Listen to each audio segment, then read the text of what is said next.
Well, greetings and salutations, everyone. I'm Jeffrey Daugherty. You know me as a Christian whistleblower. You know my broadcast partner and good friend, Jay Campbell, from the soon-to-be jccampbell.com, the new Jay Campbell podcast, Decoders of Truth, and all kinds of good stuff. And we're very, very happy and honored today to bring in a guy named Pierre Sabak. Is that correct, Pierre? Yes, that's correct. Thank you for inviting me on your show. It's a real honor, so thank you. Well, it's our privilege to have you here. And Pierre has written a great book that I'm in the midst of reading. It's called Holographic Culture. And in summary, holographic culture looks at the scatological teaching, and we'll talk more about that. And it's a concealed tradition which shows that the angelic ship and the angelic sailor, a group that Sabak calls the Angelians, informs, albeit discreetly, the hidden history of flying saucers, vehicles which are archaically demonstrated to originate from different star systems and are in essence identical to modern UFOs. And these angelic sailors are the messengers of the Bible and are equated with the divine invasion. Ladies and gentlemen, with Jay Campbell and myself, author Pierre Sabak, welcome to the channel. Thank you. That's great. Yes, basically the book Holographic Culture deals with the scaphological tradition. Now, the word scaphology is from the etymology scaph, which is a boat, from scapto to dig, which is essentially a hollow boat, because this is a hollowed out boat or a hollow ship. So the scaphological tradition is basically based upon what is described as the classical tradition. Now, remember that the word classical comes from the etymology of classis, which is a naval fleet. And when we begin to break this down, when we begin to break this down, the classical tradition is classified. In other words, it's compartmentalized. And the classical tradition is based upon class. In other words, it's based upon those who are born of a ship. In English, we would describe lordship. Now, lordship is a metaphor, or is used in order to denote the angelic bloodline, which are equated with boats. In particular, angelic vessels. And it's very important here really to emphasize right at the beginning of this discussion that the etymology of Malak and angel is a polymorphic symbol. So Malak and angel it also means Malak, which is a sailor. So this is an esoteric signifier of the angelic sailors. And this is really important because when we begin to look at the angelic tradition, it is tied in with the tradition of, with the naval tradition and the classical tradition. So they are one and the same thing. They are actually synonymous. So this is really the starting point of the book itself, which looks at the scaphological tradition. Now, obviously, it also goes into more detail in terms of lordship, and now the bloodline of the Lord is actually related to angels and angelic emissaries. So that's a very short summary of what the book actually entails. What's fascinating to me, Pierre, is even now you're talking about ships, you're talking about the naval, and even now in the United States, at least, the main emphasis and the main dealings with things UFO, things ET, is still really with the U.S. Navy. Yes, that's correct. That is correct, and that's because it's classified, and classified relates to classis, which is a naval fleet, which appertains to class. One's class refers to a noble. Now, a noble is etymological to naval. It's coming from the etymology nosir, which is to know, but it also has this connotation of one who is highborn. And this is really going back to the etymology of the angel, which is related both to Malak, an angel, and Malak, a sailor, but is a cognate of Melech, which is a king. So the bloodline, or the royal bloodline, is deemed to be angelic, and this is very important to emphasize. In English, we would describe this as kingship. It's the same synonym. So the kingship is denoting one who is born of a boat. One who is born of a boat is angelic. And this actually goes in the Kabbalistic traditions to the Ben Sira, which is taking it to the next level. So, for example, if we look at the Ben Sira, the son of a boat, the Hebrew word sira is a special type of wordplay. It's known as a diptych paranomasia. Now, the Hebrew word sira, a boat, in Arabic is rendered as sira, which is Sirius. So the Ben Sira, the son of a boat, can also be rendered as the Ben Sira, which is the son of Sirius. Now, the son of Sirius are the brothers of light. So the etymology of Akzari would be a brother of light. But I just actually want to go back to the sons of Sirius, because the sons of Sirius relate to this second creation, which is the planting of a bloodline on the earth. And this is also very important to understand. So, for example, if we looked at the etymologies of Sirah, which is Sirius, it's related to Zah, which is an angel, but it's polymorphic. It also means an alien. But also the etymology of Zaria, which is seed, Zara, which is to sow. Now, again, we're referring here to creation. Yetzirah is creation. Now, Yetzirah is referring to Sirah, which is a boat. A boat would be the birthing of a boat, which is going back to creation, which is the planting of the Adamic races on the earth, which is known in the Quranic tradition as the second creation. But within the Greek tradition, it's referred to as panspermia. So we're referring basically to the same thing. Now, the second creation itself is very distinct from the first creation, which is the emanation of the aeon, or which is the manifestation of physical form, which essentially was the creation of the anthropos. It was the creation of humanity. It was also the creation of the Elohim, the high ones, who planted mankind on the earth, which is the second creation. Okay, so real quick, Pierre, I want to stop just for the audience. Yeah, okay, we'll slow it down a little bit. Well, no, it's okay, because a lot of people that are watching today have already watched the podcast that you and I did with Rex Bear. Yep. And obviously, I'm sorry, you didn't do it with Rex. It was me and Jacob did. Jake, that's right, yeah. With Rex. But Rex is going to do something with you, I think, eventually. But just for everyone to understand who the Elohim or the Elohim is, you know, because I've fully read the book. Also read your other book, The M of Reality. So that the algorithm doesn't catch that. Right. Okay. They're both fascinating works. Again, you're an amazing decoder. You're an etymologist, a linguist. You have all this fascinating background, and you're able to decode vast bits of information from hidden meanings and languages, root origins and all that stuff. So, which is the artifact, which we'll get into, right? Yeah, we're going to get into that. But I just want everybody to understand like who the Elohim are.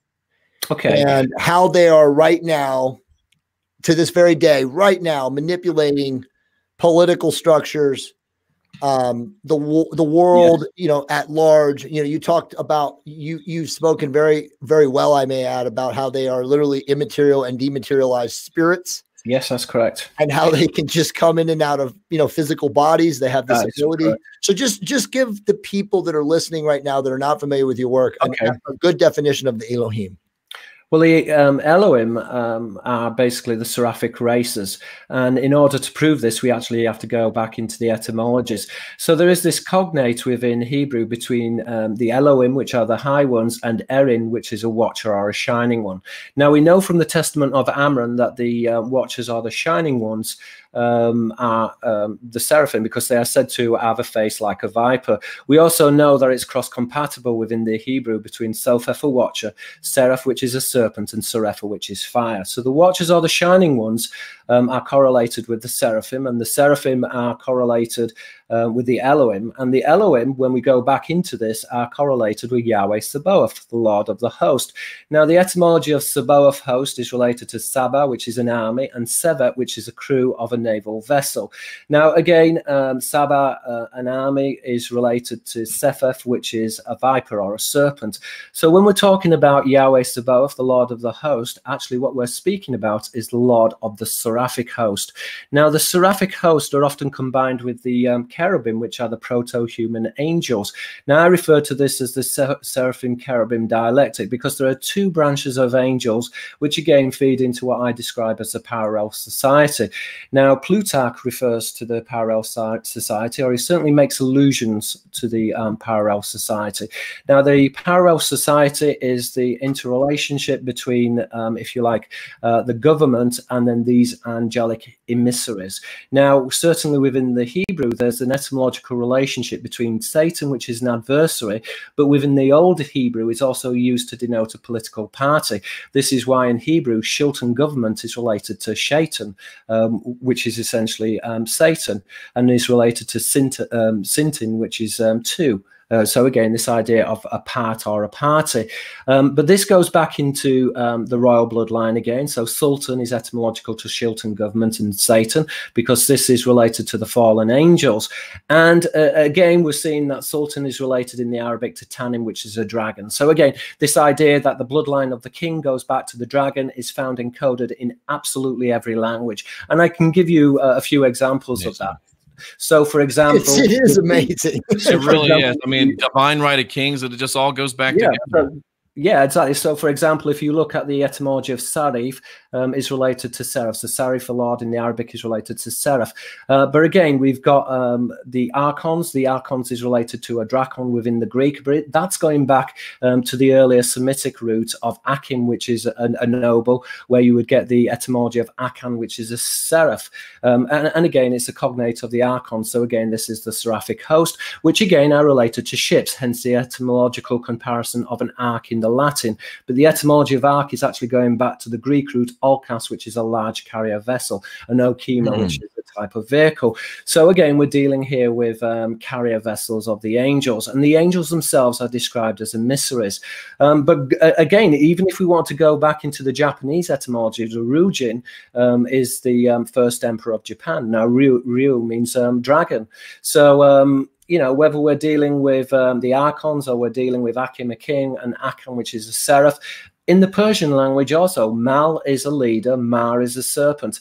So all these word plays are polyglottal, and this is evidence of what I describe as the artifact. Now, the artifact is an alien code which is found within human languages, and this is very important because the artifact points to this, if you like, this inception with these beings who have actually reprogrammed human language. Now, language is very important in terms of memory, and it also is important in terms of behavior. So if you can control language, you can control behavior. And the artifact is essentially what Jung described as parallel thought formations. Chomsky himself referred to this as a universal grammar. Now, until my book, Holographic Culture, the universal grammar, although a linguist had spoken about universal grammar, nobody had actually proven that it existed. Now, polyglottal symbols or word plays which are repeated in multiple languages show that universal grammar exists. So therefore, we have, if you like, two alternatives within academia. We can actually say that the artifact is that equated with the way in which the neurological system of the brain works. That would be one interpretation. Myself, I believe that the artifact is external, and it's the artifact has been, if you like, it's been programmed within human language. And again, this is found within the biblical traditions of the Tower of Babel, the mixing of the tongues. So this is something which is extremely contrived, and it's a code found within language. And I actually think that this is important because I think this code will actually be broken. I think through using computers and algorithms, at some point, the artifact will be fully understood and fully decoded. Will they let us know about it? Oh, go ahead. I'm sorry. Go, Jeff. Sorry, what's this? Will we know that the artifact has been decoded, or will it be hidden from us? Well, I think we're actually we're at the beginning of deconstructing what the artifact is. The fact that we've got the concept of what the artifact is and what it entails. Now, again, this is a bit like the SETI code, because this is actually the code of the aliens. It's an alien code which is embedded within human language. If you like, it's the DNA within the language itself. So this is actually a very important idea, and it actually points to the others which are external. Now, the others themselves, allos, which is another or other, so were represented with their halo. Halos in the Greek is a halo. So the others were represented with their halo, which are the Axoris, the brothers of light. Now, the terminology Axori is a play on the Aramaic root Axari. The Axari was a brother of an angel, but the word Zar, the stem Zar, meaning an angel, is polymorphic. It also means an alien or a visitor or a stranger or one who is strange. So again, the aliens themselves are angelic, and they go back to these vehicles because there's an etymological comparison between Zar, which is an alien or an angel. We've got Sar, which is a captain of a naval vessel, which would be a type of prince. And then we've got Sira, which is a boat.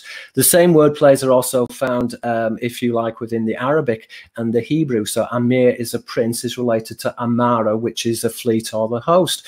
So again, it's pointing to lordship, which is encoded within the English. So these are very important correspondences to actually understand if you're actually going to be deconstructing the angelic tradition. In particular, if you're going to be deconstructing the emissaries. Now, this is very important because the emissaries, which can be understood to be an angel, is related in the old languages to a missile and is related to a missionary. Now, what do we mean by a missile? Well, in the ancient world, what missiles were giant shields. They would take a big giant shield, they would fill it full with hot sand, and they would put in hot excrement, and they would seal it, and they would use it as a projectile in a catapult, which would be used to break down fortifications. So these flying shields are used to actually denote the angelic host and are found within the symbolism. And again, this is found also within scatological and ship symbolism. So, for example, we're seeing that there's this relationship in the Greek between pleon, which is a boat, oplon, which is a shield, erpaton, which is a reptile, which again is coming from apto, which is to radiate, which would be the seraphim, and then we've got apui, which are the abductors. So the abductors are related to these vehicles or vessels, which are described as shining or flying shields, which are equated with boats. So real quick, Pierre, I want just for people to follow. Sorry, no, it's fine. I just want to slow it down. You know, become a master at slowing things down so everyone can follow along. But you're basically talking about the seraphic hosts. Yes. And the seraphic hosts, again, is the highest order of, as you call them, the angelic order. We have the seraphic, correct, right? Yes. And then we have the proto-human. Yes. I'm sorry, the proto-angelian human mix. But the seraphic host, for everybody listening, okay, I'm going to say it, is a giant reptilian being. That is correct. Yes. So we're talking about a reptilian being that obviously many, UFO, ancient, alternative ancient history, historians. I won't mention names of people, but everyone mentions this. Dr. David Jacobs mentions this. So many different researchers have talked about reptilians, but you really truly decoded it as really just an angelic order. Correct. Of beings that were reptilian, and they are the highest order. Again, you call them the seraphic host, but we're really talking about what, 8 to 10 to 12 foot winged reptilian beings that are angels. Yes, we are. Again, in terms of the anecdotal tradition, some are winged and some are not winged. Whether the wing is a symbol that they originate from heaven is difficult to determine, but either way, we are actually dealing with this reptilian host, which are equated with abduction. So, for example, Yahweh Sabaoth. Sabaoth is related to Sevet, which is a crew of a vessel. But again, Sabaoth, or in the Arabic, Sabaoth, is related to Salb, which is abduction. The same idea is also found within the Greek as well, between Theos, a god, and Thurio, which is to take or to abduct. So this idea is found. But I also want to have a look at the idea of the Watcher, because the idea of the Watcher is intimately actually tied in with the Seraphim, which is the seraphic host. So, for example, the etymology of Draken, which is coming from Drakane, which is to watch. Again, it has this root of to flash. So the shining ones are the Watchers. But again, we're seeing that there is an etymological correspondence between the Theos, God in the Greek, and Theoros, a watcher.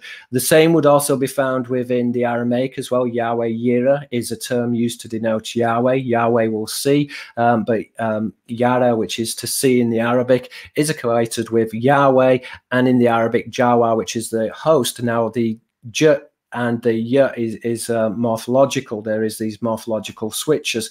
So we're seeing that the angelic host is equated with, in particular, the seraphic host.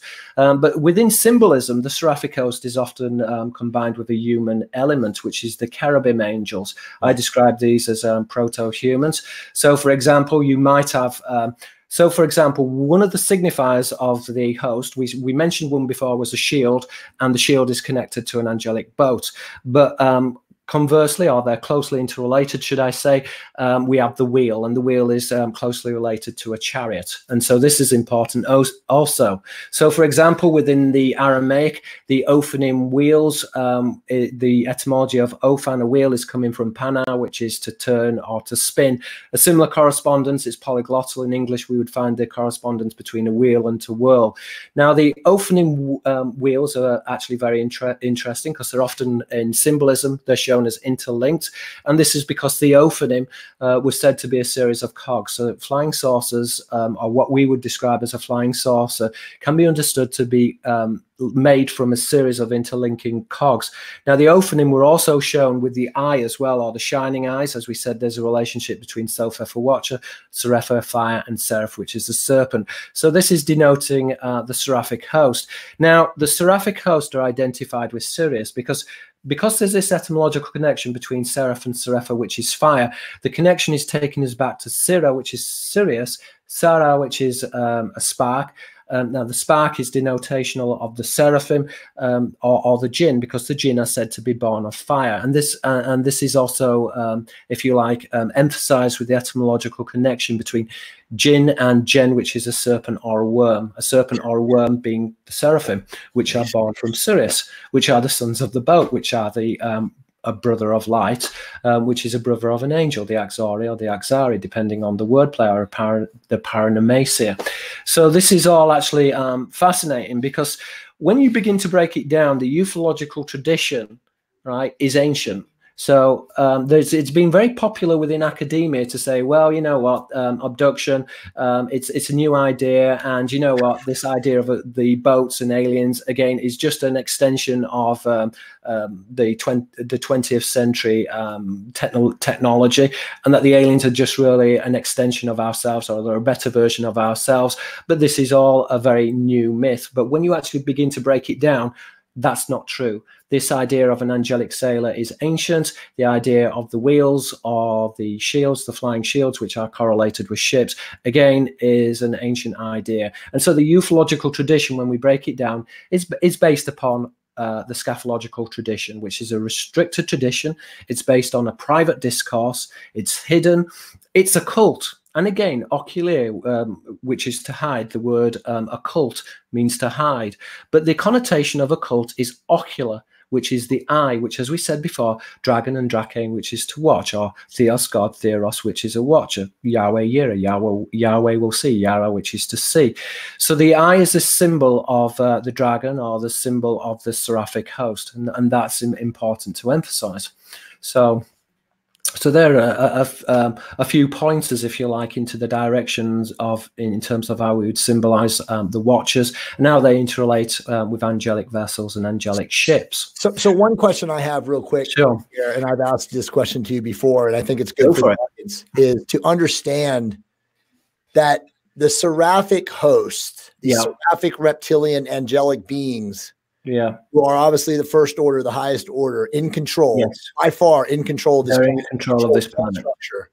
There are some, hypothetically, and again, I wouldn't even say it's hypothetically, it's for sure, that are for the advancement of the human, the grafted bloodline, the combination, genetic splicing, which is what we are as sapiens.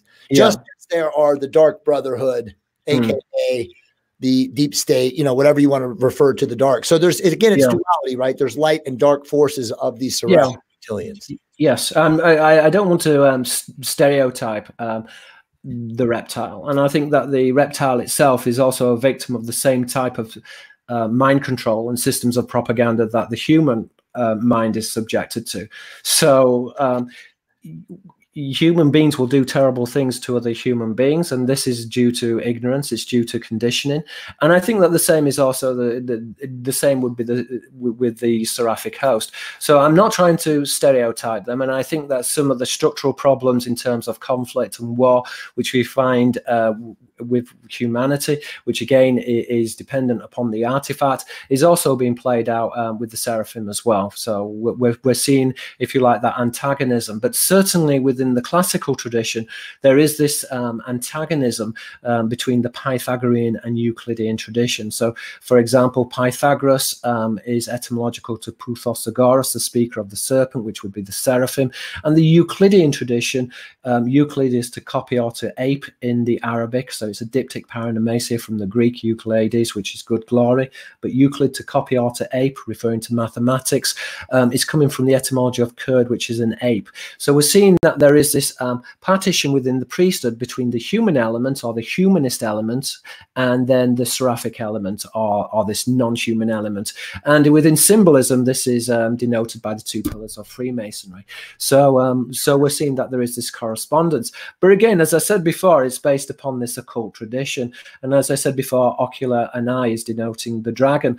But the dragon is related to the jinn. So, for example, occult is appertaining to jinn or janna, which is to hide or to conceal. Jen, which is a serpent or a worm. So again, this is a concealed or it's a hidden tradition. But again, when we actually go into the Greek as well, the etymology of daemon is often given by etymologists from the word da, which means to distribute. But really, when we break it down, it's really coming from a compound, dai and ammon, which is to hide or to conceal. So the etymology of daemon or daemon is through that which is hidden or concealed, which is the occult tradition, which is appertaining to jinn or janna, which is to hide or to conceal. So the word daemon in Greek is a translation, a literal translation of the Arabic jinn or janna, to hide or to conceal, which is etymological to the dragon, the seraphim. So this is actually what we're dealing with. So yes, so let's put it in common terms right now. Let's put it in right now today, 21st century. Yeah, we have this. Okay, we're in 2020 now. Yay! We haven't blown ourselves up. Great. 20, and we are witnessing all sorts of insane chicanery around the world in politics and quote unquote aggressive maneuvers in, obviously from Israel to the USA to Iran. Just to talk about that. Let me just ask you an opinion question, Jeff. Feel free to ring in. Who is in control of the USA, England, Israel? Are they separate? Is it the same group? I mean, it's an opinion question. Okay. Yeah, that's a very good question. Can I ask one thing that goes back to etymology and something you brought up, which was fascinating to me? The etymology of the word ark. How do you think that might relate to this idea of what the Ark of the Covenant is/was? Well, the Ark of the Covenant is basically correlated to ship signifiers. And when you actually look at temples and the precincts of the temples, again, they go back into ship signifiers. If we took, for example, Norse's ship, Naus, which is a temple sanctuary. So the temple is represented as a boat or a ship. The same in the church as well. You've got a nave and navis, which is a boat or a ship. It's actually the same within the Japanese as well. So, for example, Utsu no Fune is a hollow ship, or it is a hollow ship, but it's a polymorphic symbol. It also can be translated as a hollow tree. So around the Shinto shrines, you have these hollow trees, which are really denoting a hollow ship. Now, when you look at the Edo prints of what the hollow ships are, in the folklore, Japanese folklore, the hollow ships are circular around and look like flying saucers. And in the mythology, it was said that the Japanese people were transported to Japan, or the noble bloodline was transported to Japan on these Utsu no Fune, these hollow ships. So again, at the temple, and again, Jeremiah makes allusions to this, that the Ophanim were buried or hidden at temple precincts, hence the correspondence with the boat and the ship signifier. So the Ark of the Covenant, again, is going back to the idea of an angelic vessel or an angelic carrier. As we said before, an ark is polymorphic. It can be a chest, but it can also be a vessel. And this is going back into the study of cytology. Cytology is a related field to scaphology. So cytology is coming from the etymology of kutos, which is a vessel. And so vessels, as in English, is interchangeable with a ship. We could say a vessel or a ship, but the same is also found within the ancient languages also. So they used vessel as a metaphor of a boat or a ship. So ark, which is a type of a vessel, again, is going back to the etymology of olkas, which is a large carrier vessel. archon, which is a ruler, arcane, which is to rule, which were the archons, which is a ruler or an angel. As we said, the angelic bloodline is correlated with the ruler, hence the correspondence between Malach, an angel, Malach, a sailor, Melech, which is a king, kingship, those who were born of a boat. So yes, you are right. You are right that there is this correspondence with a boat or a ship, and these vessels were hidden as well. So, for example, within the Roman tradition, a shield was said to have fallen from heaven. Again, the shield of a deity was described as aegis, which is a shield of a deity, but is related to the Hebrew word heger, which is the helm of a vessel or a ship. So again, the shield of a deity is going back to this idea of an angelic carrier or an angelic ship or a vessel. So this is important to understand. So this is why on old churches sometimes you'll see angels and they're holding shields, because this is a symbol of a missile or an emissary, which goes back to a missionary. So the missionaries were inspired by the spirit, and the spirit is correlated with the emissary, which are correlated with these shields. And again, somebody who is born from a noble family, noble relating to naval, would have a shield, because the shield denotes one who is born of a boat.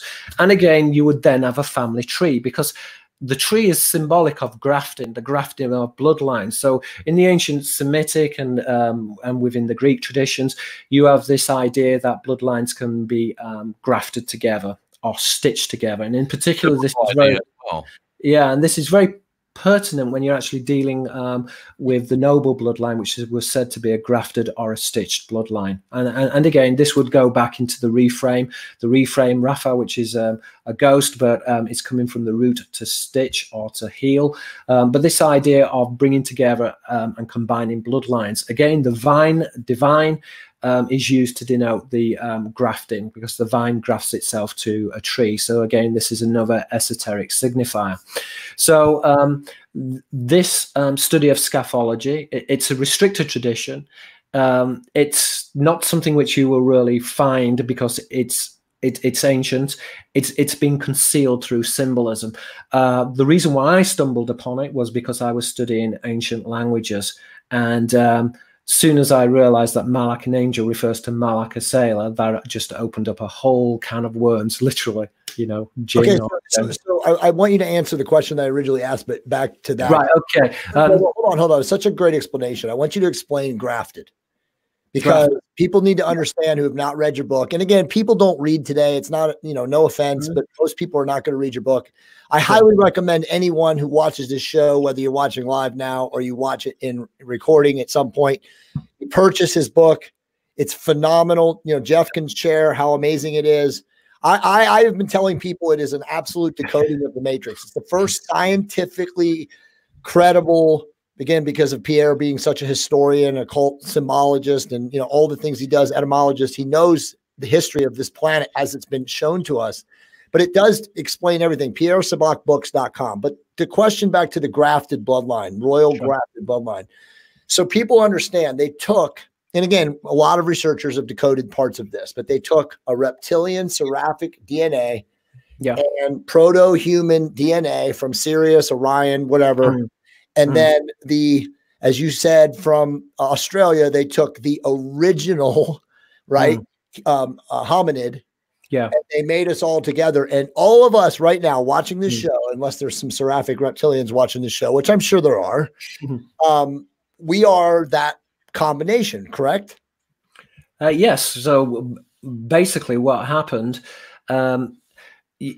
basically the Adamic the Adamic human was created in order to make them compatible with the seraphic host, because the cherubim, from my understanding and from trying to deconstruct the symbology, they were not compatible sexually with the seraphim. So the Adamic man is this combination, it's this tweaked bloodline which can be combined with the seraphim, and therefore the grafting or stitching of bloodline in particular refers to the Adamic element and the combining together with the seraphic element, and that creates the noble or stitched together or grafted bloodline, and hence the correspondence between serpents and the ruler, the king, as we said before. So Jeff, there you go. You know, to Gerald Clark and Sitchin and all these great researchers, you know, this is the Anunnaki mythos right here. This is the Anunnaki are really the Anaki, or Anak. Anak were the sons of Anak, which are the sons of the giants. Now, they refer to the Jibbarim, or Jibbar, which is Orion. Orion's very important because the Adamic human was created or is associated with the star system Orion, but so is the Nephilim. Nephilia is Orion. So we're seeing that there is this correspondence between the Jibbarim, or the heroes, and Jibbar, which is Orion. Again, the etymology of heroes in the Greek is related to air, which is the atmosphere, which is the sky. Again, the connotation would be of the Elohim, specifically the Ben Elohim, which are the sons of the gods. Now, the sons of the gods are also referred to as Erin, which are the watchers. So in particular, we know that we're referring here to the sons of the Seraphim. The sons of the Seraphim are cognate or synonymous with the Elohim. As we said before, there is this correspondence between the Elohim and Erin, which is a watcher, but also within the Old Semitic Awim, which is a serpent. And again, this is connected to Awa, which is the air, which is the Ruach Elohim, the high spirits. The high spirits being a jinn, because jinn is a type of spirit. But we know that the jinn can also materialize physically. And this is also found within the etymologies of the Elohim. And this is why I describe them as a holographic culture, because they have control over the waveform. They have control over material reality. So they can exist outside of time. And so, for example, we find with the Elohim that they are described typically as an Elake, which is well, it means a living God, but it can also be translated as a high creature, because K in the Aramaic means a creature. So this would be consistent with an extraterrestrial biological life form, essentially the Elake. Now, the Elake, a high creature or a living God, is cognate with the Ruach Elohim, the high spirit. So you have the physical version, the Elake, which is a living creature, and then you have a high creature, and then you have the Ruach Elohim, which are the high spirits, which are the dematerialized version of the two. So they have control over the waveform. I think that the evidence, when we take into consideration of the Ophanim wheels, and that the Ophanim wheels were said to be physical objects which were buried, as found within the Latin traditions of Numa, in which a shield fell from heaven, the suggestion is that we're dealing here with a type of technology. So these beings are able to phase in and out of reality. Okay, stop right there. Stop right there. I'm going to break it down. First off, let me just say this podcast is insane. I've never heard this level of information come out in 36 minutes. I mean, the fact that we're able to put this information into the universe is a gift, and we should all be very, very humble and grateful that Pierre is here today with Jeff and I. I mean, my mind is blowing, but back to what you just said. You said a master, these high spirits, the Ruach Elohim, are masters of the waveform. Now, remember, everybody, you know, David Icke talks about waveform particle duality. We're talking about beings that have an ability to manipulate the energy of their environment, right? We talk about dimensional shifts. These beings can literally dematerialize in and out of our dimension. Correct. Yes. So knowing that, and you can answer this question, how and why, or I'm sorry, not why, but how are they influencing, quote unquote, human beings at the highest levels of the structure of this planet right now in that capacity, knowing that they have that ability, Pierre? Okay, so they are interfacing with human governments, and the evidence to date is that they've been doing this for thousands of years. So they are actually intervening. So don't believe all the hype that the aliens don't intervene, or that there's a law that they're not allowed to intervene. Allowed to intervene, Jeff. Read the Bible, read Homer, read all the mythology. You know, they're interested in humanity. They planted humanity on the earth. They created the institutions of governments. Remember, the etymology of institution is related to stratos, which is an army, which is used in the Bible, which is the Greek word to refer to the angelic host. Again, statutes of law is related to stratos, which is the host. So they gave us our legal codes, because they are codes. And again, within the dock of law, you have two levels of the courts. You have the high court. So again, you're seeing that there is this duality. and again within the system, within the government, gubernatio, to steer a vessel. We have the ship of state, but again there are two houses. The two houses represents the humanist component, and then the other house represents the seraphic or non-human component. So again, this duality is playing out throughout our institutions. It's very ancient. We find the same duality within the two kingdoms of Egypt. So it goes back to Thebes, and Thebes goes back to Taban, which is a serpent, Taliba, which is a student, Tab, which is an addition because the serpent wrote the books, as again found with Seraph and Sappho, which is language. So the dragon likes wordplay. Again, in the Japanese, the Tengu is a reptilian being, but the word Tengu means heaven's dog, but it's related to tango, which is a word, because the dragons encode themselves through language, which is the artifact. It is this alien code found encrypted within language. It's within the Bible, it's within the Quran, it's within Japanese mythology, it's within the Hellenistic traditions. So this is something which is pervasive, and it's synonymous throughout all culture and throughout all religions and through all languages as well. So this is important to emphasize. Now, in terms of who's on whose side, I think that's a very difficult question to answer, because you're asking me a question and I'm not in the circle of knowledge. Right. And again, the circle of knowledge implies the opening wheels, but I'm not in a position to answer that question. What I can say is that when we begin to break down the Illuminati, as we said before, the etymology of Illuminati refers to the Axari, which is a brother of light, but the Axari is a wordplay on Axari, which is a brother of an angel. The terminology Zara and angel is polymorphic. It means an alien or a visitor. So the brothers of light are referred to as the brothers of angels. Now, this refers to the Illuminati. It was translated in the Latin as Illuminati. There are three orders of the Illuminati, and this is important to emphasize. So, for example, we have the Seraph, which is the seraphic component, which relates to Seraph of fire. Then we have Ish, which is man, and Esh, which is fire.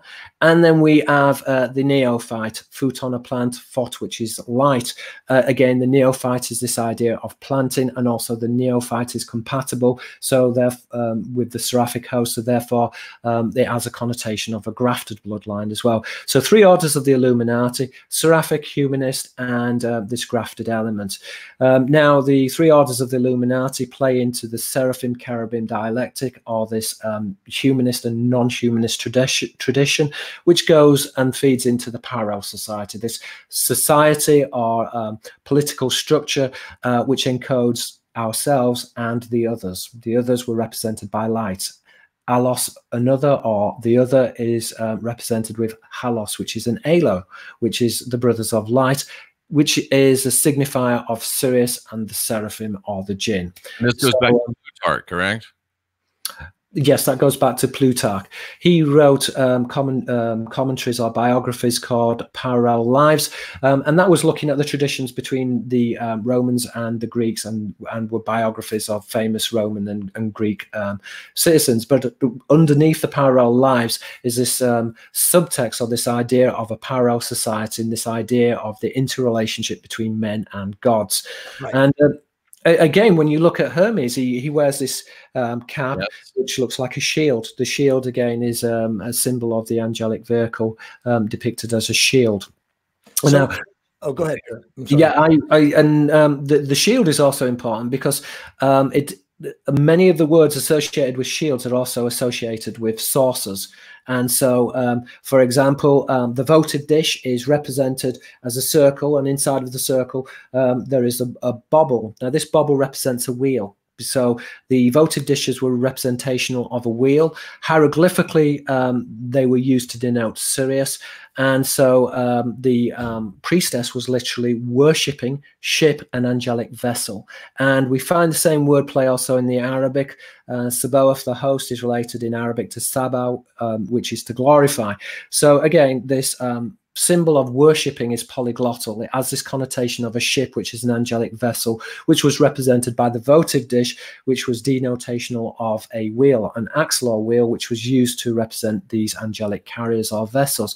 So blood sacrifice goes back to these angelic carriers. And again, when you look at animal mutilation, typically you find with animal mutilation associated with ufology that the animal is exsanguinated. And again, the exsanguination of the animal is also found within the ritual. So the rituals are actually blood's taken out of the animal, right? Exsanguinate. Yes, that's right. Yes. And again, the evidence today is that the seraphim drink blood.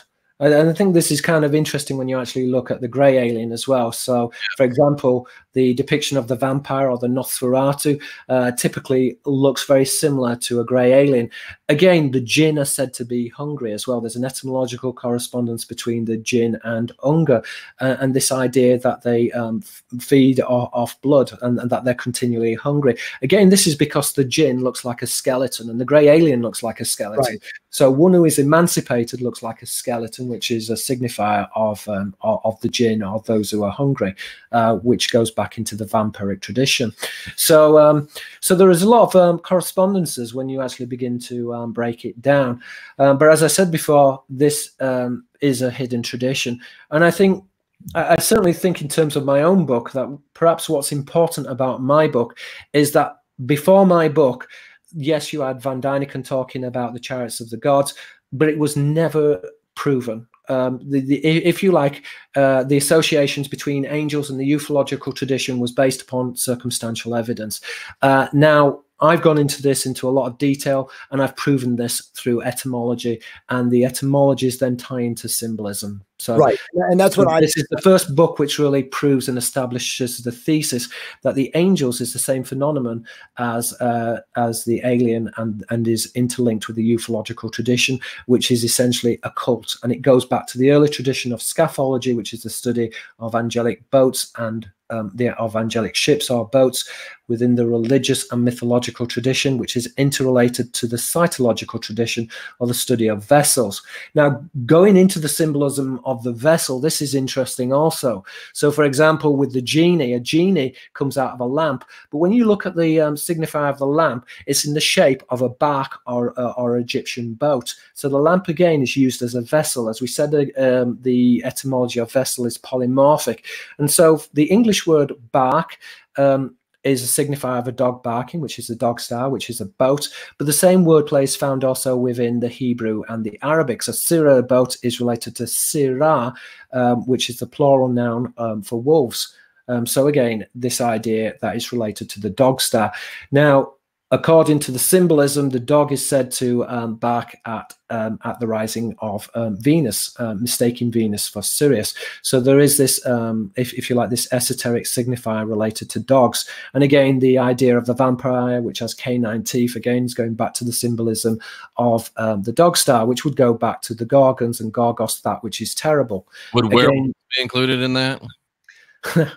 With what, sorry? Would the werewolf ideology or the werewolf beast be involved in that in any way? Yeah, it's another signifier for the seraphim or the seraph or the serpent. Yes, that's why they made those movies, Jeff, where they had the wolves, the lichens battling the vampirics.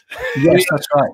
Because vampires are almost ubiquitous in human culture, and werewolves are almost ubiquitous in human culture. Yes. But they make them fight, right? Because that's the story, as he's saying. There is the dog stand and this antagonism again between the humans and the non-human element. But remember that the dog is also very servile, so it is sometimes used to denote the priesthood. Again, it can be used to denote that which worships or is servile, but it has this distinct connotation of the dog star.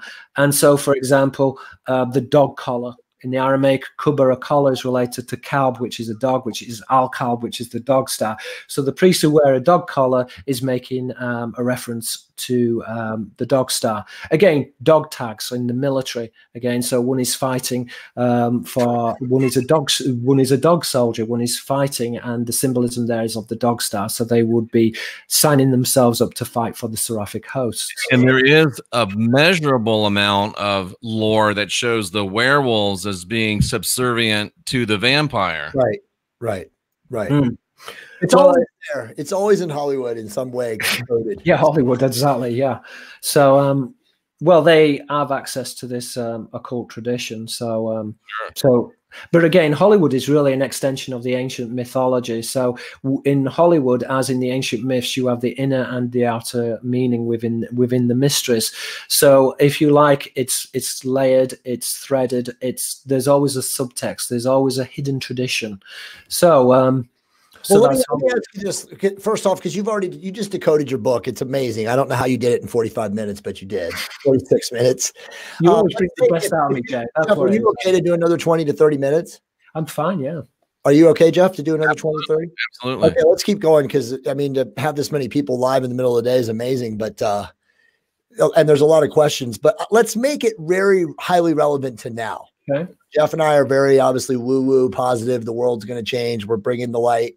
But and obviously you've decoded in your book. I want people to understand that you are not a doomsayer. You are definitely not a negative Nelly. Yeah, I'm optimistic. I think we're living in a new renaissance. I mean, the genie is out of the bottle now, right? Literally, and there's no putting back the genie. The internet is almost like Guggenheimer's printing press. Right. It is bringing about this new renaissance.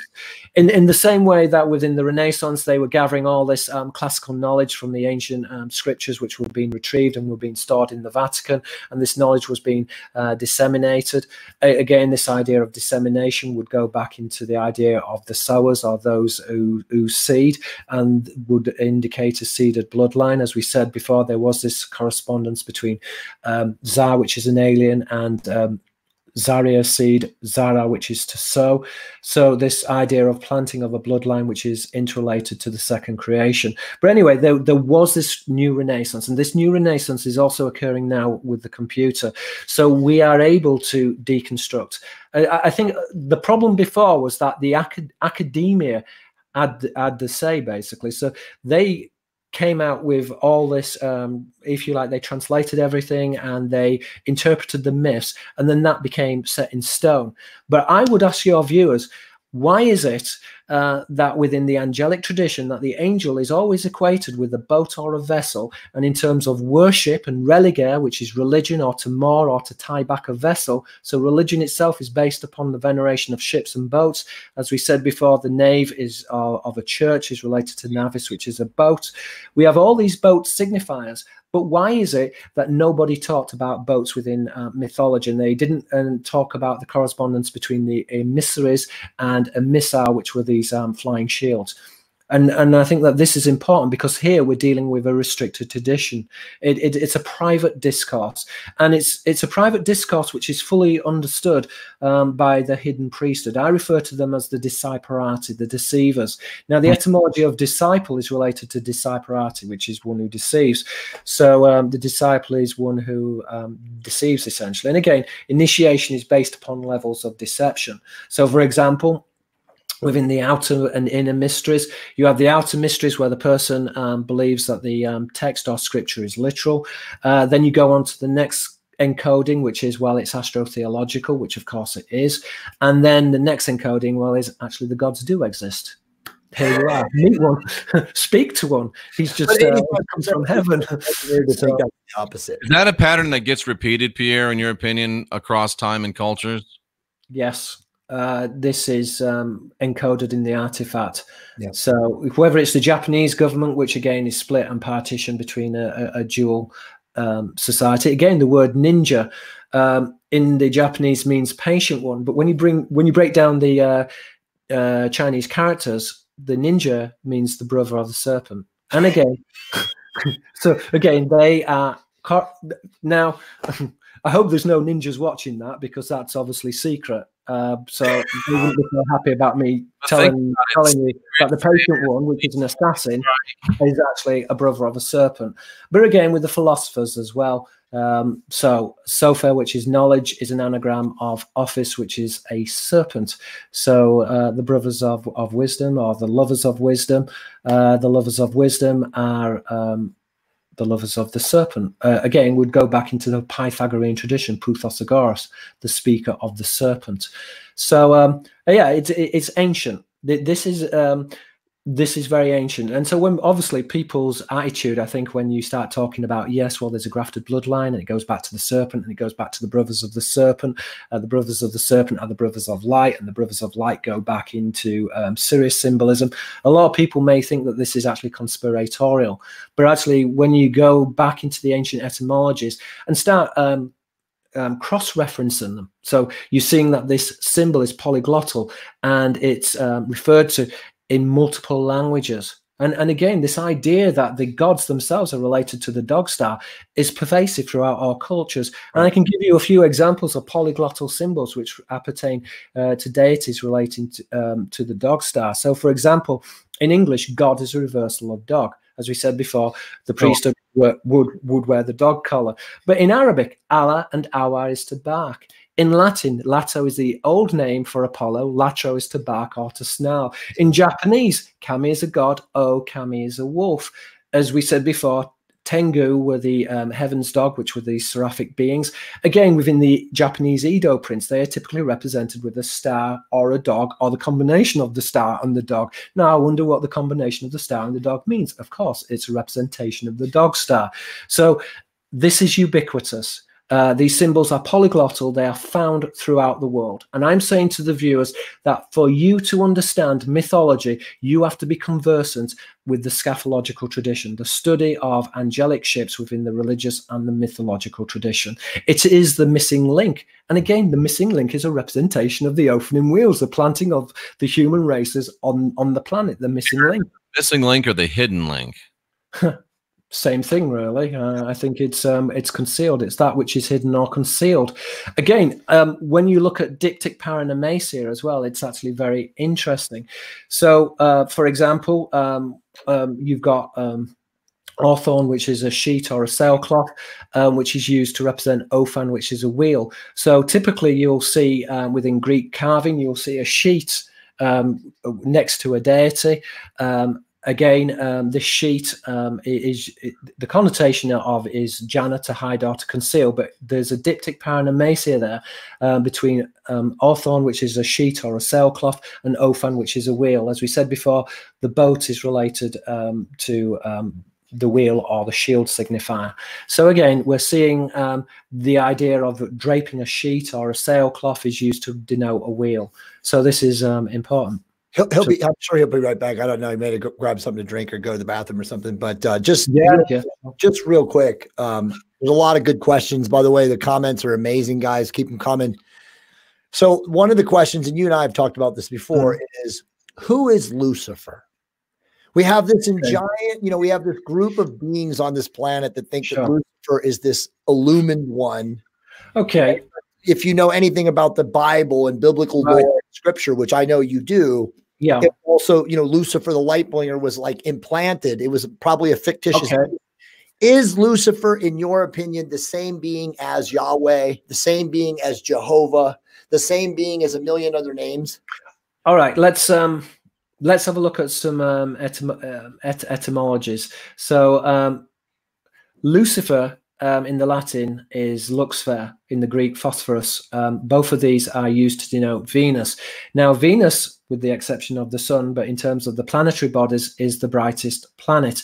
Again, Venus, when it rises, it points to the direction of Sirius. So Venus is used as a signifier, an esoteric signifier of Sirius. Sirius is the scorching star, which is related to the seraphim, or Serapha, which is fire. So Lucifer is related to Venus. Now, this is actually important because when you look at the etymologies of Venus, it's related in Arabic to Zor, which is light, Zura, which is Venus, which is closely cognate with Sira, which is Sirius. But Lucifer is also represented as one who informs. So Lasiper, or Lasifer, which is a wordplay on Lucifer, is one who tells. Now, one who tells is related to Akka. Again, in the Aramaic, Akka is to talk or to speak, is related to Akim, which is a king. Akan, which is a seraph, is the old Babylonian word for a seraph. So Lucifer is closely concordant both with the seraphim, and is also concordant with talking, with conveying knowledge, but is also conversant with the seraphic tradition. So Lucifer knowledge would be Enki, the serpent. Yeah, another way of representing this would be a brother of light. again, which is denotational of Sirius. But Enki, according to the translations again, I'm always very careful about, let's say, the Akkadian and the Sumerian language, because again, it's the same with the hieroglyphs. The priesthood have translated this, and therefore, you know, I don't take it for granted. You know, there's this whole mythology, right, in the alternative media about Enki and Lord of the Earth and all of this, and Enlil, which is Lord of the Sky.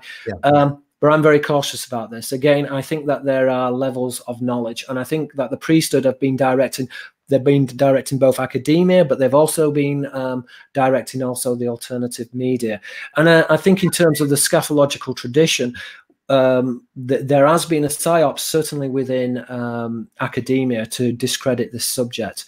And the secret is the boats found within the angelic tradition, this naval tradition, which goes back to the classical tradition, classes and naval fleets, that which is classified. So it's hidden, it's restricted, it's a private discourse, and therefore, in order for us to deconstruct the mythologies, I'm afraid we're going to have to do the hard work ourselves. We're going to have to go back into the ancient languages. We can't take anything for granted.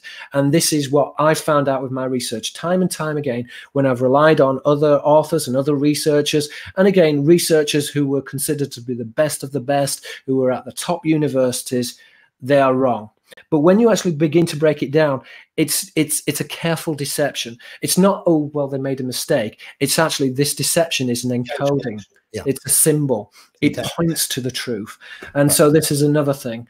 But again, if we wanted to go back in terms of the hieroglyphs, they really need decoding. Because again, I'm not very satisfied. I've studied the Semitic, and the hieroglyphs to me just don't make sense. So the hieroglyphs themselves really need to be appraised. Again, if we wanted to look at the symbolism of the hawk, for example, there is this cross-compatibility or diptych paranomasia between the etymology of Ba, which is the Aramaic word for a sun, and the Arabic word Ba, which is a hawk. Now, a hawk is used to denote a son of heaven, because the hawk is peripatetic. It's not indigenous to the region, so it's used to denote an alien, one who is non-indigenous, or one who is identified with heaven. It's also identified with the Watchers as well, because the symbolism ties in together. Now, when we take the wording Ba, which is a sun, and in the Arabic Ba, which is a hawk, we reverse it and we get the word Rab, which is a priest. Again, when we convert this Rabbi, which would be Western, which is the Western tradition. I mean, have you ever thought that why is it that Europe is denoted as the West, America is depicted as the West? You know, why is it? You know, it's not due to geography, because how can all of America be the West? And how can all of Europe be the West? It just doesn't make sense. This is the rabbinical tradition, which is the Western tradition. Now, the Western tradition is the Occidental tradition, and this relates into signifies of black or dark. Again, this would go back into the priesthood of Moses. Sod, which is a secret, relates to Sodi, which is the priesthood of Moses. Now, relates to Sothis, which is Sirius. Now, the Sodi, again, Sid, which is a gentleman, which would be going back also into the worship or the veneration of the jinn, which is Shed, which is a jinn, or the Shedim, plural for the jinn. So, but again, when you look at the etymologies of Yahweh Sabaoth, one of the ancient words for Yahweh Sabaoth is El Shaddai. El Shaddai is coming from this root word shed, which is a jinn, goblin, ghost, or ghoul. And again, within Yahweh's name also, Yahweh, it comes from Eya, Asher, Eya, I am that I am. Now, Eya is coming from the Aramaic root Eya, which is I am. Again, the connotation is of an entity, kayin, which is an entity, entitas, which is to be. So an entity. But Aya, which is I am, is a wordplay on Aya, which is a serpent, and Aya, which is a goblin, which is denotational of the seraphic host. Wow. As we said before, Saba and Am is Sabaoth host, Sepha, which is a serpent, going back to the symbolism of Sirius, the Lord of the host. Really insane. So it's complex. He is a consuming entity. Yes. So, I mean, I've been thinking about this for a long time. I mean, the murder of sorry, I'm not allowed to say that word.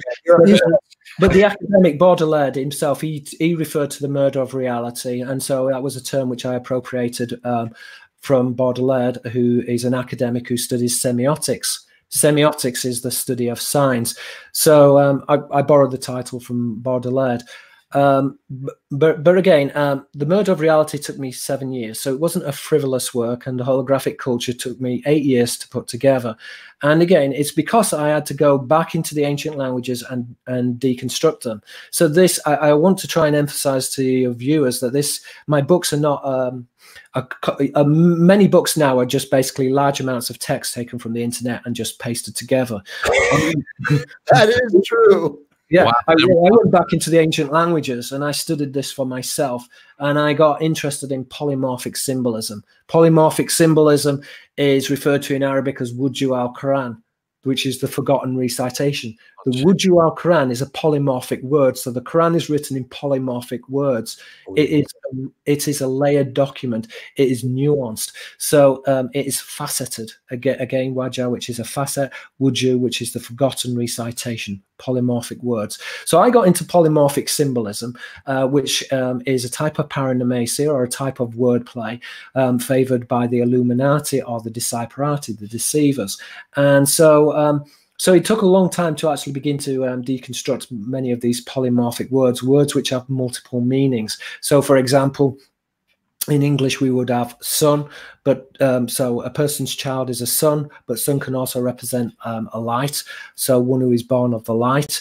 But again, the same word plays are also found within the Arabic as well. Nur is the old word for boy, and Nur, which is sunlight, or Nur, which is sunlight. So again, these wordplays are polyglottal, and so there's no coincidence here. You know, it's not just a happy coincidence, but the wordplays are working out in the Greek, in the Arabic, in the English, and so this is something which we need to be mindful when we're actually deconstructing symbols. I mean, if you like, a symbol has multiple meanings. It's right. Almost like an encyclopedia. And again, this is working on a type of symbolism which is known as divaricated symbolism. So, for example, you'll have a word and then it splits off, and then it splits off further, and it splits off further. Right. And so the symbol has all these different connotations which are based upon etymology. The Greek word etymology is the study of words, etymos, which is truth. The truth, because this lies behind language. It's encoded within the artifact. This is the alien code found within human languages. So Pierre, we have a bunch of questions. You're okay to answer some of these questions? Okay, so I want to ask one question. Lots of I've seen Classified's questions. Amazing. He said, I'll get to that in a second. I want to ask one question first. Jeff, follow this up, please. So can we hypothetically speculate, based on all of the amazing declining that you've done and your investigations and your insanely amazing research, can we basically look at this planet right now as the seraphic hosts, the lords, are essentially using this planet in a lot of different ways? And again, we have free will and divine right, whatever, but are they just essentially, is this just a giant energy battery?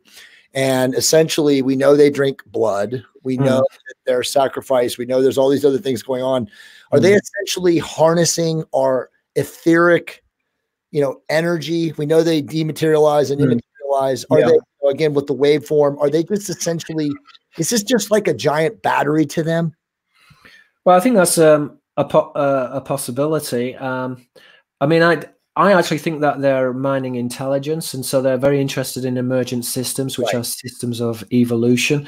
And so the Earth itself is like a giant computer, which is they're mining intelligence. I mean, we're dealing here with a predaceous species, and they are trying to remain at the top of the tree. I think when you look at the evolution of beings in general, most intelligent or sentient beings, which are described as the anthropos, literally human, but is used to denote sentient beings within the universe. Most beings, they settle at an equilibrium, so they get this balance. But some beings are actually very predaceous, and so therefore the predaceous beings particularly try to remain at the top of the learning curve. And one of the ways of actually being at the top of the learning curve would be through mining intelligence, which is actually using these emergent systems. And again, I think this is why sometimes conflict is played off, because through conflicts, then there is this evolution of ideas and of creativity, which results from conflicts. So they're playing these emergent systems, whether it's within the stock market, within finances, within conflict, within war. But it's very interesting what you were saying about the connection between the deities and sacrifice. And I think I need to just emphasize that connection so that the viewers are very clear that there is this correlation. So, for example, within Greek, there is a cognate between theos, God, thusia, which is a sacrifice. But we're finding the same word plays also with Sabaoth, the Arabic word for host, Zabak, which is to sacrifice. Again, the cherubim themselves are identified with ships. So we have cherub, then we have carib, which is a boat, which is a rowing boat or a small vessel. This would be a small type of vessel. And then carab, which is to sacrifice. As we said before, in English, this would be to worship, because there is this veneration of these vessels. But the venerations of these vessels are correlated with the votive dish. As I said before, the votive dish is shown as a type of wheel within the Roman and within the Mediterranean and Semitic mysteries. The opening wheels is another term for a flying saucer. It's the ancient word for a flying saucer. So again, this idea that the flying saucers, again, is a cognate of the Greek word sauros, which is a lizard. And so again, this is representational of the seraphic host. So this is very important. Again, within the Arabic as well, rekeb, which is a chariot, is related to keb, which is a serpent. So again, in English, a wagon, or dray wagon is a pun on dragon. And again, this idea that a dragon will drag somebody away. In the Greek also, sauros, a lizard.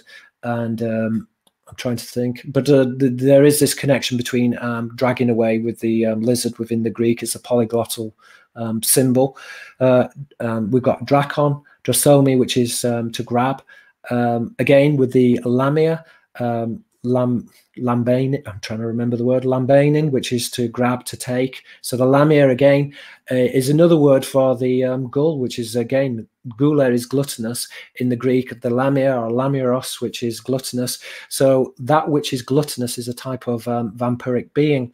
The vampires, as I said before, were represented as hungry or emancipated and were skeletal-like in appearance, which corresponds very closely to the grey alien. So we're seeing that there are these correspondences. And again, the eye of the grey alien is connected to watching. And actually, when you look into the occult traditions of these beings, often when these beings look into people's eyes, they see light and they feel that they are being overwhelmed by this entity who can read the mind.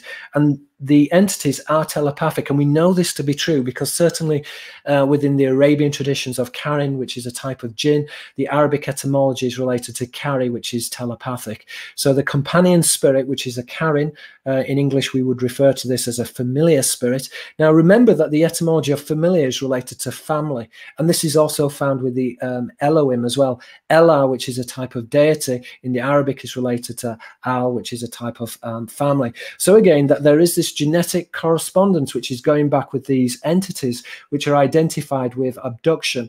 In the Latin mysteries, this would be nympholeptos, which is to take or to steal.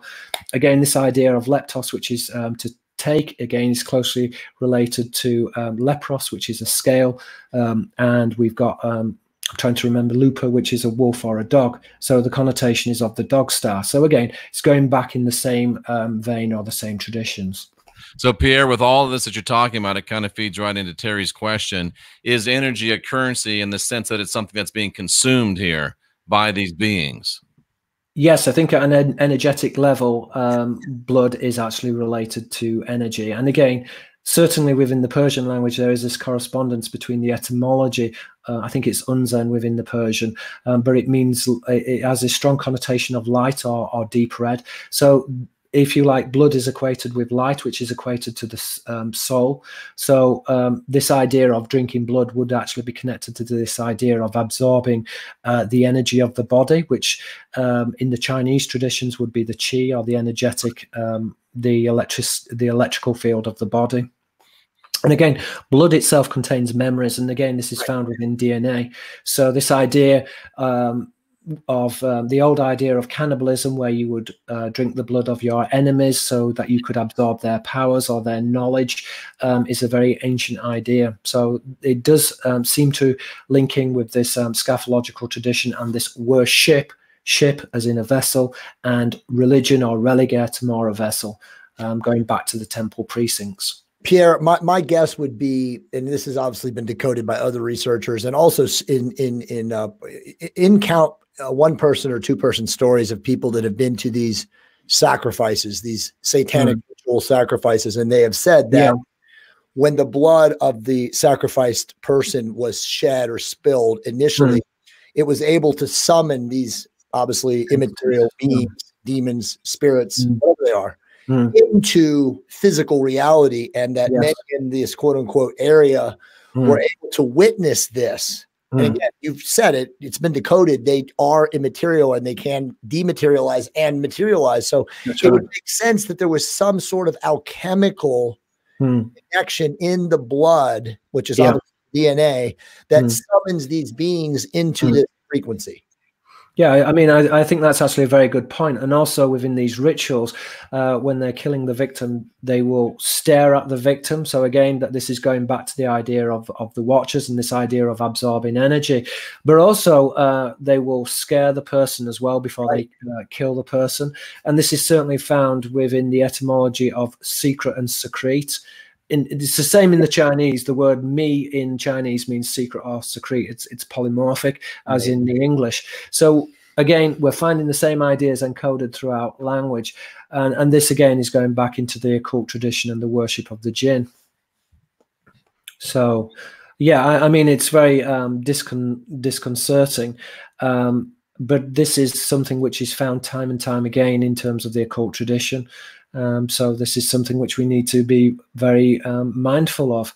And I mean, myself, I think that sacrifice was used as it's a psychological device. It's almost like a threat. So, for example, in Christianity, you have this idea of redemption, redemia, which is to buy back or to purchase.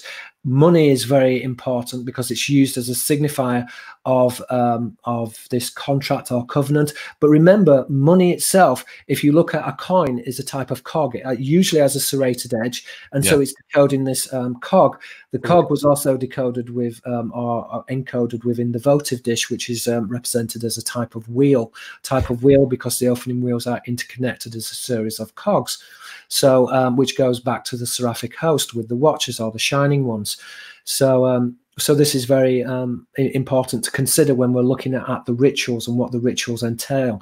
But there is certainly this psychological component which is linked into buying or purchasing, and this idea that humanity is somehow unworthy and that we have to purchase salvation. And so this is something which is very ancient, but it is essentially a type of control mechanism. It's a psychological control mechanism.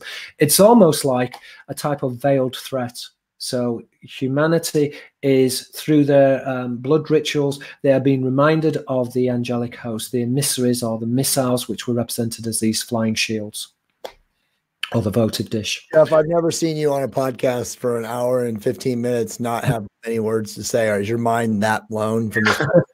There's nothing for me to add. This is fantastic stuff that I brought you gentlemen on to talk about, and it is amazing. And the one thing that Jay wanted to ask that I haven't seen us asked yet is, Pierre, and we're kind of coming to the end of things now, how do you see like the immediate future, 2020, 2021 playing out? Yeah, I mean, I often get asked this, but I'm not really a purveyor of politics. I gave up on politics a long time ago when I realized that there was this occult tradition. And so the occult tradition itself is really what fascinates me and what drives my research. I think there's a tendency for people to think, when you begin to realize that there's a parallel society which is tied into the source occults, the source occults is this veneration of these angelic boats. When you realize that that is actually in place, and that the institutions which have created these laws are a bifurcate system, that this system is partitioned between the humanist element and the seraphic element, then there's a tendency for people to say, wait, which side is this person on? Are they on the seraphic side or are they on the humanist side? But the problem there is that elements of both the seraphic and the humanist elements have perpetrated genocide. So I don't necessarily see them as being the good or the bad guys. I think what we need to be mindful of ourselves is we can conduct our own lives. And so therefore we need to try and be spiritual and mindful and caring and loving. Essentially, we have to try and be impeccable in how we behave. And that is through everything, whether it's through social media, whether it's we give money to the poor people on the streets, and we have to try and live that life impeccably. So that's what I feel. And I feel that the political system itself, gubernatio is to steer a boat, as we said, government, which is the ship of state. This is interconnected with the parallel society. I think when people realize that the parallel society exists and that the governments are interfacing with these entities, then this will begin to change things politically. And so that will materialize at a political level. I want to go back to something you just said. And this is more important than anything you said in the whole show. And by the way, you just blew the mind of the world. Yes. He just said way more important thing. He just said that by being kind, by doing all those positive things to, as a human being, towards, as a servant towards humanity, move your vibration. Correct. Here. Absolutely. Move your vibration as an individual. You attract other high vibration people into your energy fields. Absolutely. And collectively, the more you do this and the more these people, you bring these high vibration people into your field, the more we change the collective consciousness of this planet, the less likely the dark Elohim or negative beings that, you know, can control and have controlled are going to be here. Like you said, it's emergent systems. They are watching us and want us to get to a level where we stop killing each other. Absolutely. And I totally agree with this. So, for example, I've got a friend and he's very into politics and deconstructing politics. And he said to me, because I haven't voted for 25 years, he basically said, you don't deserve to have a say.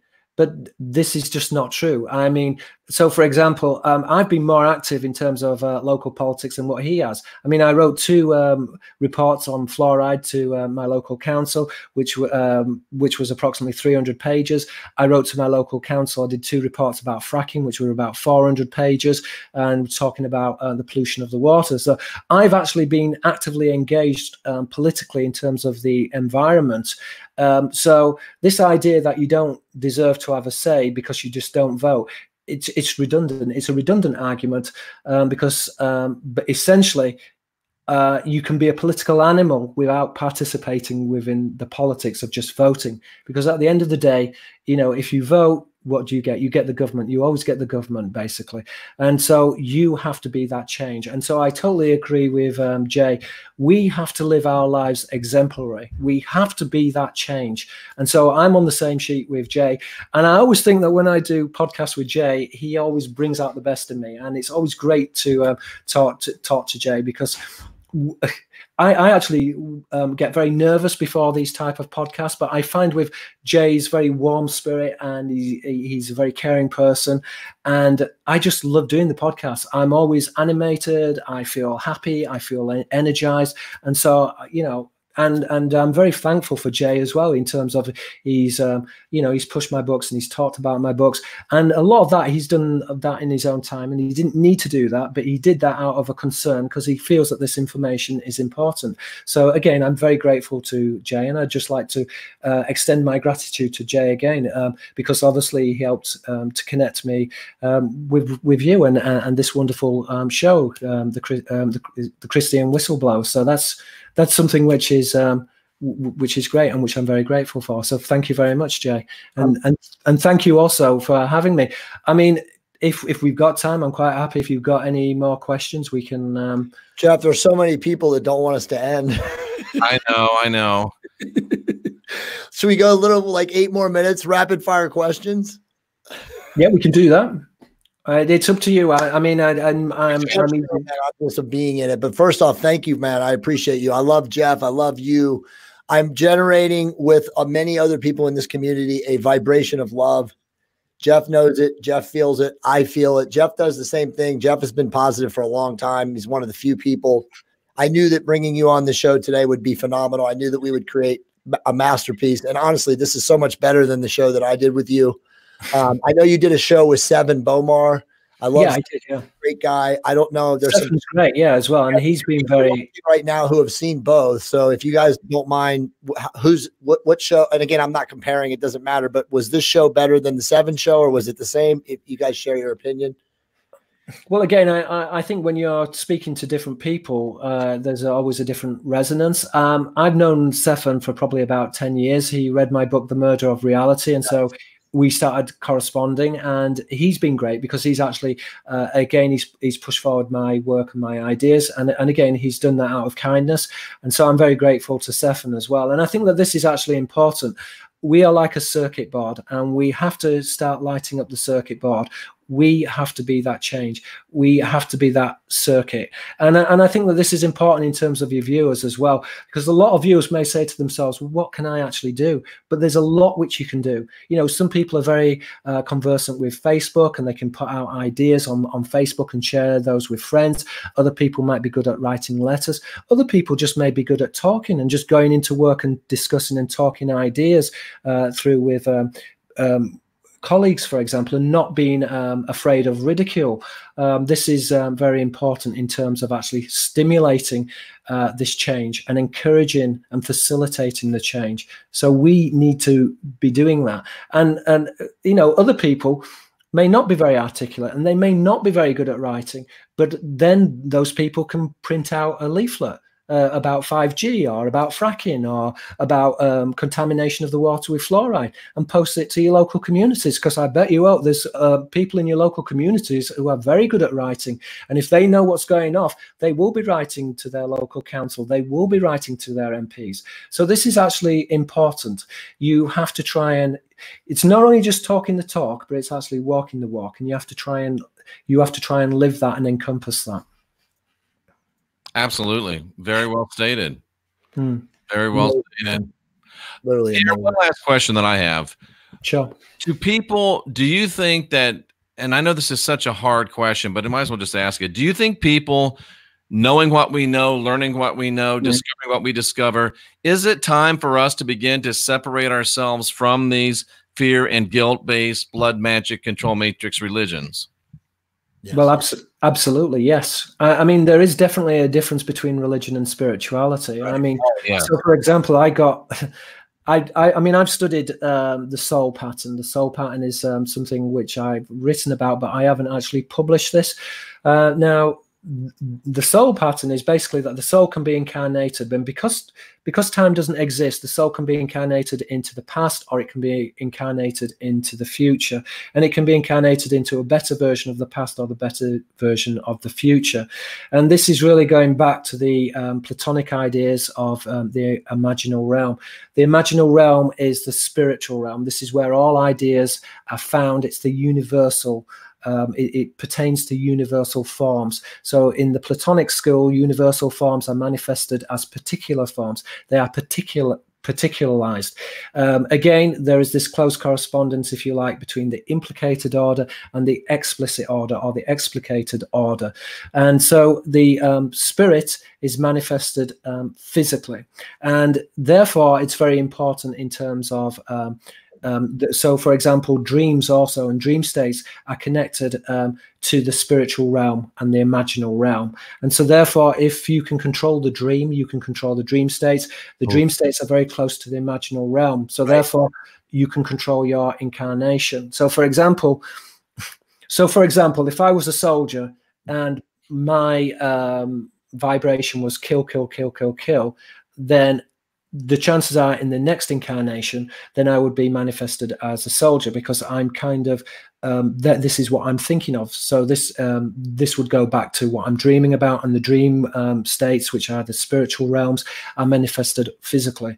So this is also important in terms of, this is why it's important to try and change what you think, because what you think, whether it's negative, it can have repercussions in terms of the spiritual life, and the spiritual life is closely tied into incarnation. So powerful. Mm. I mean, remember, so the spirit. So for example, there is a difference between religion and being spiritual. So for example, I try and practice Tai Chi. I also try and practice meditation, but again, that is often broken because I'm working full time. I'm working 6-8 hours a day writing. Then I'm trying to work on my YouTube, and there's various correspondence. But again, it's very important because meditation is about aligning yourself to the imaginal realm. The imaginal realm is this universal realm of ideas. And it's very important because when you look at the Ruach Elohim, the high spirits, they've not only deconstructed the waveform, this duality, or if you like, the waveform would be the spirit and the particle is physical matter.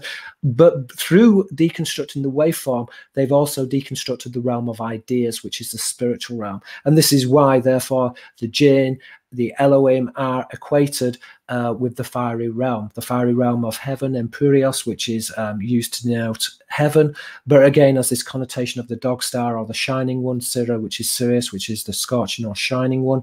So, but they've deconstructed the spiritual realm. And this is what Buddhists themselves are attempting to do. I believe that they're trying to control the dreamscape, the spiritual realm of universal forms, which has very strong repercussions or strong connotations for the materialization of the soul pattern. Amazing stuff. Fascinating, powerful. What else can you? I think we got to bring Pierre back to do the M of reality when he's ready to do it, because that book, honestly, guys, I mean, I read that book before I read Holographic Culture, and it really is a complete and total decoding of the seraphic reptilian and how they run this planet and have run this planet since the dawn of time. Yeah, they're known they're known in the Latin as the Serpentagena, the serpent race, or the Anguagena. Again, the etymology of angui, a serpent, is related to angelos, an angel, which would be the seraphic angel or the seraphim, which is a serpent or an angel. Right. So the non-human components.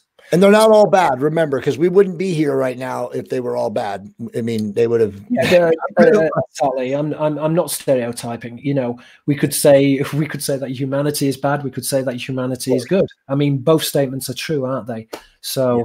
But what we need to try and do is obviously change our lives and be the change. And I think that's very important. And that's the message which Jay is continually putting out on his podcast, and I concur with that. And this is why. Jay is very inspirational. You know, this is why when I come on these programs, I feel energized.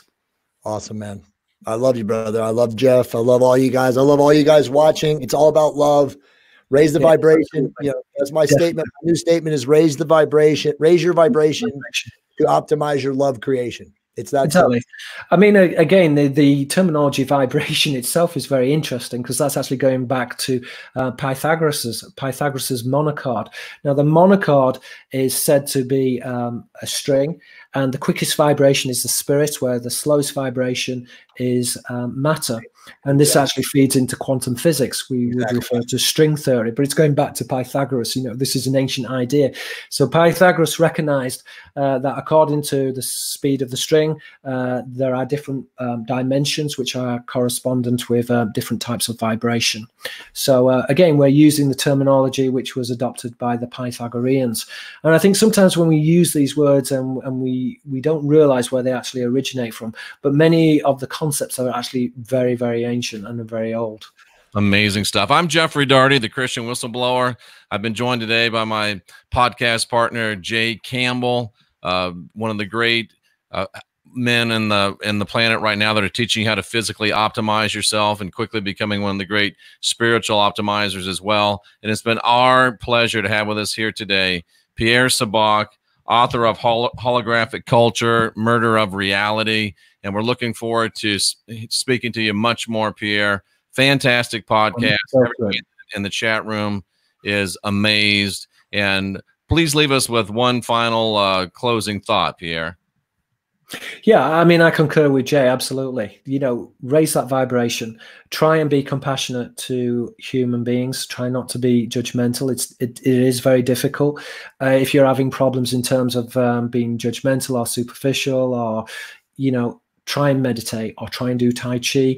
Again, this is actually aligning yourself to the universal force, and which is the spiritual force, which is, if you like, this is what we would, the intelligence field is what we would describe as God, but not the God in the old sense of Gedwood, which is the host, and the angelic host, or the Elohim, but we're talking about here the intelligence field. Align yourself to the intelligence field.